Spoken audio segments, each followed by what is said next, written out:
kita dengan Imam Haddad rahimahullah ta'ala, dengan kitab Bidayah, kita dengan Imam Ghazali rahimahullah ta'ala, dengan kitab Bidayatul Hidayahnya yang kita sudah sampai kepada hal yang harus kita jaga dari lisan kita adalah as-sabi'u, yang ketujuh, ad-du'a'u 'alal khalqi.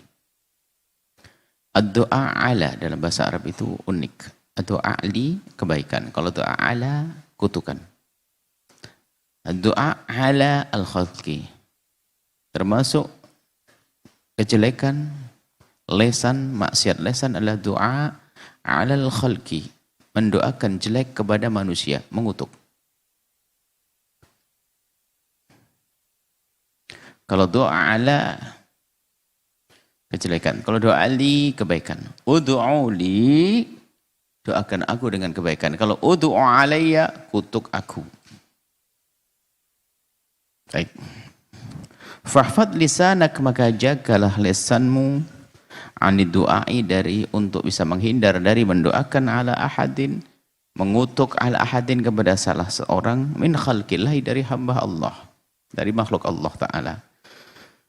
Wa in dhalamaka, jika ada orang berbuat zalim kepadamu, fakil amrahu ilallah. Kil amrahu ilallah, serahkan urusannya kepada Allah. Sudah. Jangan kau kutuk. Allah punya perhitungan yang enggak akan luput, enggak akan salah. Fafil hadis, bukan dalam satu hadis, biarpun dalam satu riwayat. Innal madlum, sesungguhnya orang yang terzalimi, la yad'u ala zalimi, sungguh akan mendoakan jelek kepada orang yang berbuat zalim. Orang dizalimi mendoakan orang yang menzalimi sah sebetulnya. Akan tapi apakah itu yang utama? Kalau orang yang terzalimi mendoakan orang yang berbuat zalim, maka ini disebutkan hatta yukafi'ahu, sampai lunas. Yukafi'ahu sampai lunas. Pokoknya sampai dizalimi terus doain. Semoga hancur, semoga ini, sampai pokoknya. Saking enggak terimanya dia dizalimi, enggak puas dizalimi, kecewa dizalimi, lalu mendoakan orang yang berbuat zalim sampai pokoknya harus tuntas.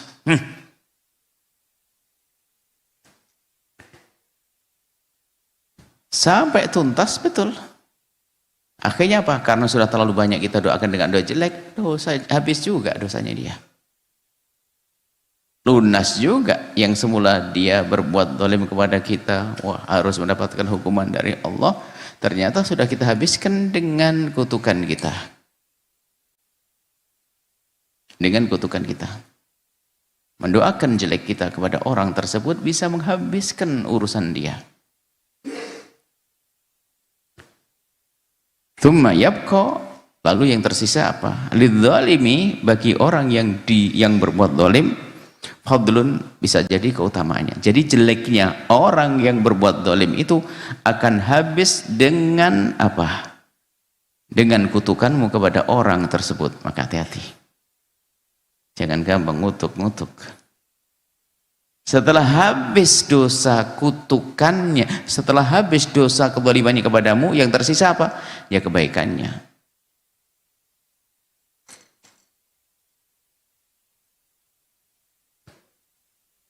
Fadlun indahu, sehingga tersisa adalah kebaikan bagi orang yang berbuat zalim, yutalibuhu bihi yaumal qiyamati, yang akan ia tuntut, akan ia ambil nanti di hari kiamat. Bisa jadi maksudnya ada kelebihan nanti. Kita ngutuknya berlebihan, mohon maaf. Anggap saja, mungkin dia berbuat zalim kepada kita.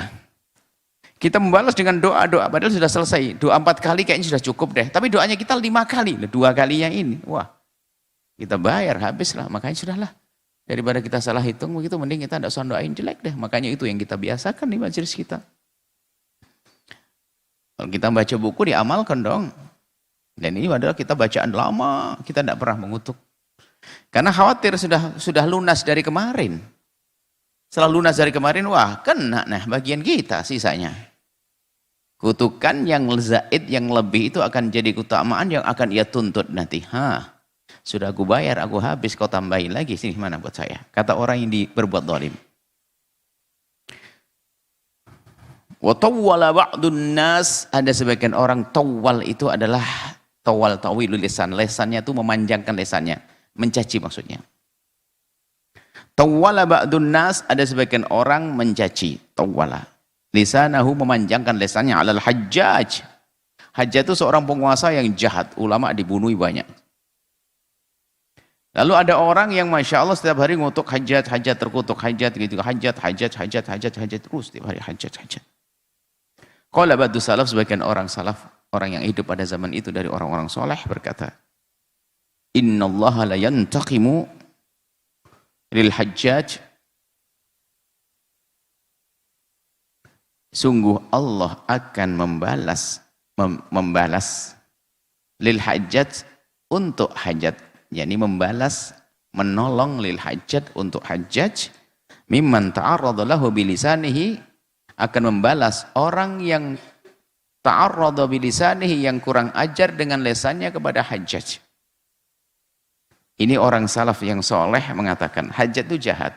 Di saat mendengar orang dikit-dikit ngutuk Hajjaj, ngutuk Sajjad, ngutuk Hajjaj, ngutuk Hajjaj, ini mengingatkan sepertinya Allah nanti akan menuntut ini semuanya. Kenapa sudah berlebihan atau terlalu banyak, maka akan menjadi musibah bagi yang mengutuknya. Biarpun sebetulnya Hajjaj layak dikutuk. Layak dikutuk karena dia membunuh para ulama. Akan tapi begitu sebagian salaf soleh mengingatkan, khawatir kita berlebihan, sudah tidak normal lagi. Bukan benci karena Allah lagi, bukan cinta karena Allah lagi, sudah hawa nafsu.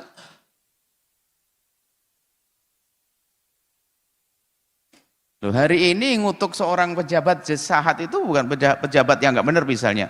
Ini bukan karena dia melihat kejahatannya, hanya pengen, wah ini saya harus jadi pemberani nih dong. Tanpa masa saya bilang, oh ya ilaha illallah, sholli ala Muhammad, Allahu Akbar. Wah Buya Yahya berani. Nah kan jadi gak enak begitu. Jadi berubah niatnya.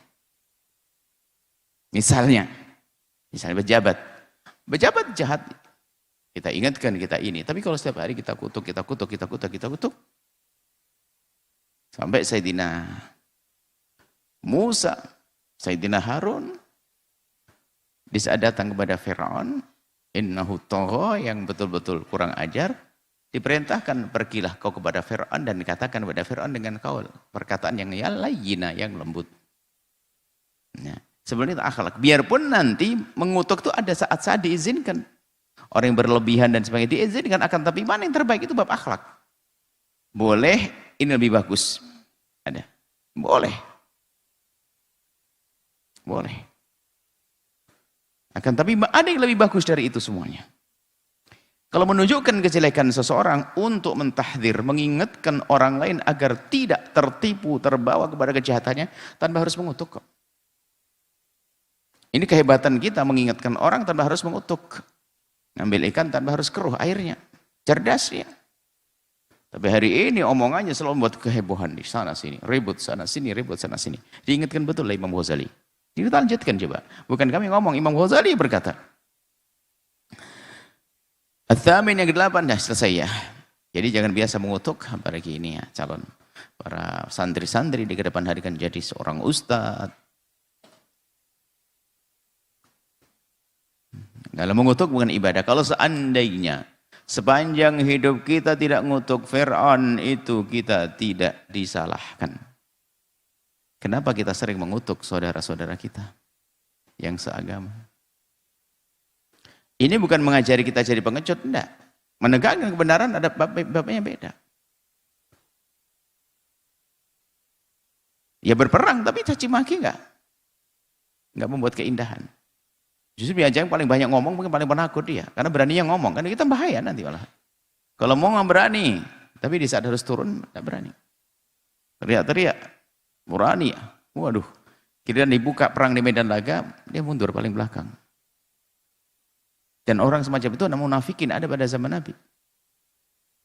Mendorong orang untuk berperang, setelah orang berperang dia sembunyi. Lalu ke belakang. Ternyata niatnya tidak baik, menjerumuskan agar orang ikut berperang hancur biar saya aman. Nah, ini disyaratkan dalam Al-Quran kisah-kisah orang semacam itu. Dia bikin heboh, menjadikan orang jadi perang, tapi dianya mundur. Dia bikin heboh. Akhirnya orang tersulut, sana marah, sini marah, berperang. Dia sembunyi. Khianat dia. Al-thamin yang ke-8 adalah al-mizahu was-sukhriyatu, guyonan dan merendahkan orang lain, dan biasanya ada hubungan antara guyonan dan merendahkan untuk guyonan. Biasanya ada seiringan. Ini adalah Imam Ghazali orang cerdas, menangkap keadaan di masyarakat. Ada orang sering guyon-guyon. Setiap saat guyonan tidak ada habis-habisnya. Kemudian ada guyonannya merendahkan. Gojlok-gojlokan bahasa Jawanya, bahasa gojlok menggojlok. Bahasanya. Ngebuli dengan lesannya. Bukan pendidikan yang baik, dilarang. Wal istiza, meremehkan, merendahkan. Bin nasi kepada manusia. Fahfad lisanak, maka jaga lisanmu hai para santri, minhu, daripada itu. Fil jiddi wal hazli. Baik sungguh-sungguh kamu merendahkan sungguh-sungguh atau guyonan, enggak boleh. Merendahkan dengan guyonan atau sungguh-sungguh. Subhanallah. Tapi bukan berarti guyonan sama sekali enggak boleh, ada Nabi sesaat-saat guyonan agar cair suasana boleh. Tapi kalau jadikan awal akhir guyonan terus. Jadi apa-apa guyonan, ngajar guyonan, jadi ustadz guyonan, ini guyonan, habislah. Kalau tidak guyonan bukan dia lagi. Sehingga kalau sudah kehabisan bekal berbohong dalam guyonan, sampai nanti pada akhirnya guyonan, malaikat bikin guyonan, Allah bikin guyonan, Nabi bikin guyonan, kehabisan bekal. Modalnya kalau ada seorang alim penuntut ilmu, ya ilmu, bukan guyonan. Baik, ini Imam Ghazali yang bercerita. Fa innahu yuriku ma'al wajhi, karena itu akan menumpahkan air wajah. Maksudnya akan menghilangkan wibawanya. Orang yang biasa guyonan tidak terhormat lagi. Wa iskitul mahabata, dan akan menggugurkan wibawa. Wa istajirrul wahsyata, akan menarik ketidaknyamanan. Jadi kalau sudah biasa diejek, digojloki terus, jadi nggak nyaman duduk. Tidak enak saya duduk dengan dia, paling nanti digojlok lagi. Dolok lagi, diajak lagi, mending gak usah duduk dengan dia. Ya, menjadi sebab kerenggangan satu ikatan persaudaraan, kekeluargaan dan lainnya. Wa yudhil quluba, menyakitkan hati. Apalagi ini di kelas mimbar, makanya salah satu dalam motivasi dakwah, hindari guyonan. Hindari guyonan. Ada sebagian berkata, masyarakat kita ini aduh, secara mungkin ya pergaulan dan sebagainya sangat rendah, sehingga ini merendahkan masyarakatnya. Belum apa, kalau tidak pakai guyonan nggak akan diterima dakwah. Kalau kenceng-kenceng orang nggak mau, siapa bilang kenceng nggak mau? Tegas nggak mau. Tegas itu bukan berarti serem. Yang serem aja mau loh. Apa itu? Film horor ada yang nonton kok. Siapa ini? Film horor kan menakutkan. Mestinya kalau secara logika kan, ngapain saya nonton film sesuatu yang menakutkan saya? Ditonton film horor. Mau ramai lagi yang nonton, penasaran. Masa ceramah harus horor? Makanya ceramah tegas rakus indah, luas, bukan mencaci maki. Tegas itu selagi tidak mencaci maki, indah kok.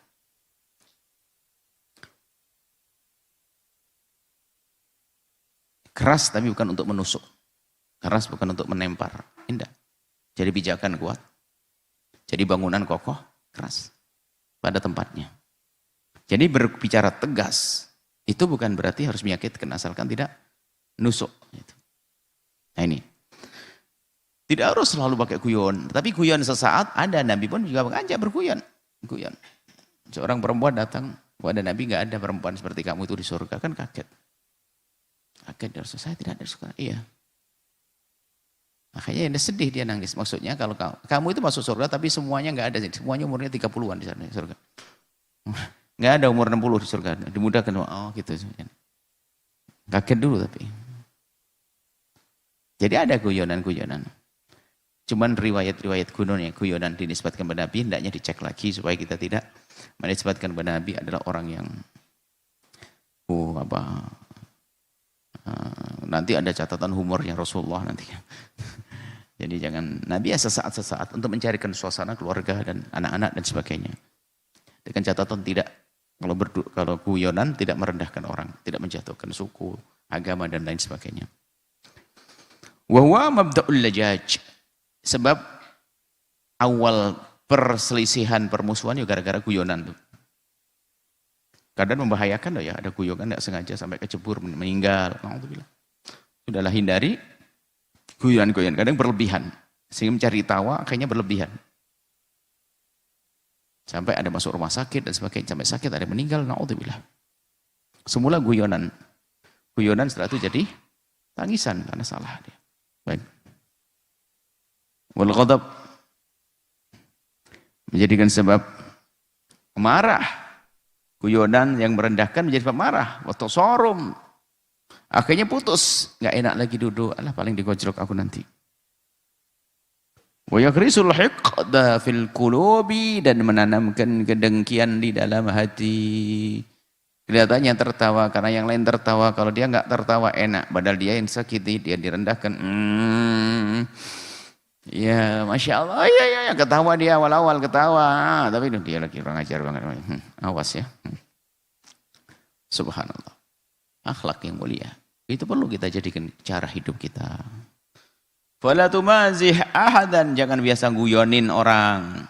Dikit-dikit guyonan. Dalam misalnya ada orang tuh kalau enggak guyonan, dia lagi guyonan terus habis-habisan. Kalau hanya sesaat sah. Wa in mazahaka ahadun fala tujibhu. Kalau jika ada orang guyonin kamu, sudah jangan kau ikuti, jangan kau sambut. Khawatir nanti berlarut-larut kalau guyonan kau diam. Sering kita diajak guyonan orang melanggar syariat, perendahan kepada syariat. Kita mau mengingatkan langsung di depannya, dia mungkin seorang tokoh, diam saja, jangan ditanggapi. Ikut ketawa, ini ngacun. Wa'arid anhum hatta yahudu fi hadithin ghairihi. Berbalinglah dari orang yang guyonan sampai mengarah guyonan perendahan. Perendahan kepada manusia, perendahan kepada syariat, perendahan ini. Ada. Dan jangan diam. Berpaling harus. Wa kun minal ladzina idza marru. Jadilah engkau golongan orang-orang jika marau, jika mereka melewati billahwi, orang-orang yang iseng, guyonan yang enggak jelas iseng-iseng itu, marau kiraman, berlalu dengan keadaan mulia, tidak menjawab. Jadi kalau kita digojlok dengan gojlokan yang merendahkan syariat dan sebagainya, sudah diam saja, assalamualaikum. Wa idza khatabahumul jahiluna qalu salama. Orang hebat, jika orang-orang bodoh ngajak ngomong kepada dia, assalamualaikum. Fahadhi majami'u afatil lisan, ini semua adalah kumpulan-kumpulan tentang petaka-petaka yang disebabkan karena lisan. Maka jagalah wala yu'inuka alaihi. Ini caranya. Tidak ada yang bisa menolongmu untuk menjauhi dari petaka-petaka karena lisan illal uzlatu, kecuali uzlah, jauh dari hiruk pikuk manusia. Uzlah zaman Imam Ghazali mungkin digambarkan pergi ke sebuah tempat sendiri di sana. Tapi sekarang makam uzlah sudah bisa dianggap sebagai makam uzlah. Menjauh dari hiruk pikuk kehidupan, tapi masuk pondok pesantren uzlah. Segala sesuatu yang menjadikan kita itu bebas ngomong, tidak jelas terpantau.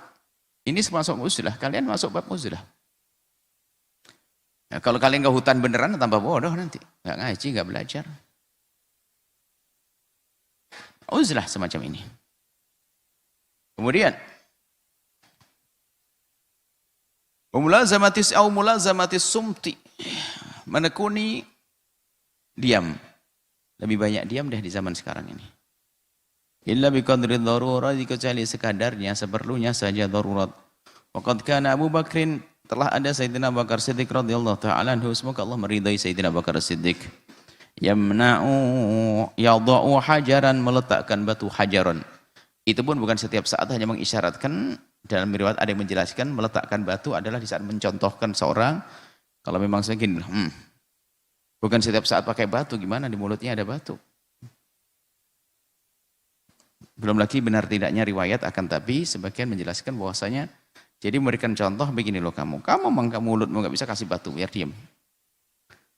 Dan berikan contoh beliau, mencontohkannya demikian itu. Contohkan, maknanya adalah bisa diarti mubalaghah fi hifdzil lisani, sangat serius di dalam menjaga lisannya. Liyamna'uhu dzalika minal kalami, agar yang demikian itu bisa menghalangi daripada ngomong bi ghairi daruratin, yang tidak perlu. Wa yushiru ila lisanihi dan mengisyaratkan pada lisannya wa yaqulu, kemudian sambil berkata Sayyidina Abu Bakar Siddiq sambil berkata tentang lisannya, hadzal ladzi awradanil mawaridah. Ini yang telah menghantarkanku pada petaka-petaka. Mawarid itu adalah tempat datangnya bencana. Inilah yang menjadikan sebab aku celaka, lisan. Dikatakan saghirul jirmi kabirul jurmi. Saghirul jirmi bentuknya mah kecil, tapi kabirul jurmi gede dosanya. Mulut. Perang dunia dari mulut. Fahdaris minhu bijuhdik. Maka jagalah. Berusaha untuk menghindar daripada petaka-petaka karena lisan bijuhdik, dengan sungguh-sungguh. Fa innahu aqwa asbabi halakika, sebab itu sebab yang paling kuat menjadi sebab itu sesuatu yang paling kuat yang menghancurkanmu. Sebab paling kuat yang menghancurkanmu fid dunya wal akhirati, di dunia dan di akhirat. Ammal batnu, insyaallah nanti kita bicara tentang perut. Subhanallah, ini akhlak sudah.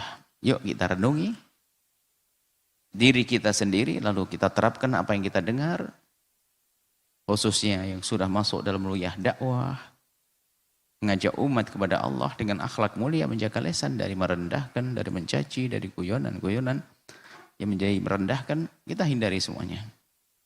Dari mengutuk dan seterusnya. Semoga Allah menjaga lisan kita, menjaga mata kita, menjaga telinga kita, menjaga anggota tubuh kita, menjaga hati kita, sehingga kita menjadi orang mulia di dunia, mulia di dalam diri, mulia di keluarga, mulia di masyarakat, mulia di dunia hingga kelak di surga. Dan semoga Allah menjaga guru-guru kalian semua, wahai para santri. Pesantren kalian makmur, pesantren kalian adalah pesantren yang berkumpul di situ orang-orang ahli surga. Guru-guru kalian dijaga oleh Allah, termasuk yang pesantrennya kecil hari ini akan menjadi besar, yang besar bertahan menjadi lebih baik. Guru-guru yang telah mendahului kita, Allah ampuni, angkat derajat mereka. Yang sudah meninggal, Allah panjangkan umur. Yang masih hidup, Allah panjangkan umurnya dalam ketaatan, sehat walafiat. Allah menjaga orang tua kalian, keluarga kalian, saudara-saudara kalian, kawan-kawan kalian semuanya. Para pejuang-pejuang baginda Nabi, panjang umur, sehat walafiat, husnul khotimah. Al-Fatihah.